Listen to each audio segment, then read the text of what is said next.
سب سے پہلے دعا گو ہوں اللہ حق اور سچ کہنے کی توفیق عطا فرمائے اور ہم سب کو سن کر اس پر عمل کی توفیق نصیب فرمائے۔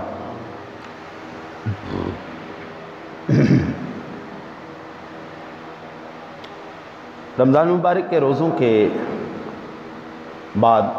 عبادات، تراویح، تلاوت قرآن، ترجمہ و تفسیر کی سماعت، لیلۃ القدر کی عبادت، گریہ زاری، سچی توبہ کے بعد اللہ تعالیٰ نے مسلمانوں کو انعام کے طور پر عید الفطر کا دن عطا فرمایا ہے۔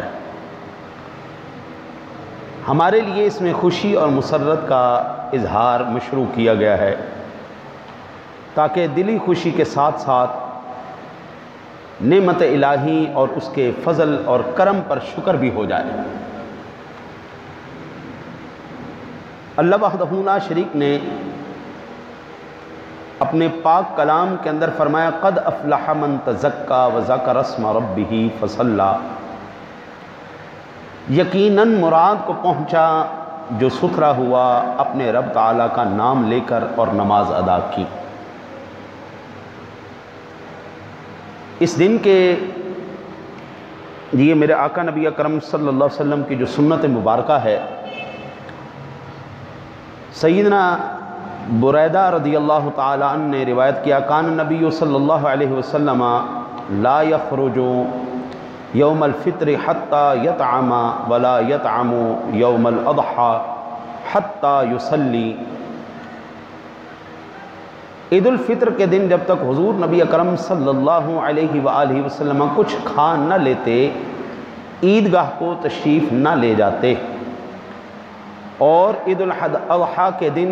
اس وقت تک کچھ نہ کھاتے جب تک عید کی نماز ادا نہ فرما لیتے۔ یعنی آج کے دن گھر سے کچھ میٹھی چیز کھا کے آنا یہ سنت ہے۔ آج کے دن حجامت بنوانا، ناخن تراشنا، غسل کرنا، مسواک کرنا، اچھے کپڑے پہننا، نیا ہو تو نیا پہننا، پرانا ہو تو دھلا کے پہننا، خوشبو لگانا، صبح نماز کی فجر اسی محلے کے اندر ادا کرنا، اور نماز عید کے لیے جلد جانا اور صدقہ فطر پہلے ادا کر دینا، یہ تمام سنتیں اور مستحبات ہیں۔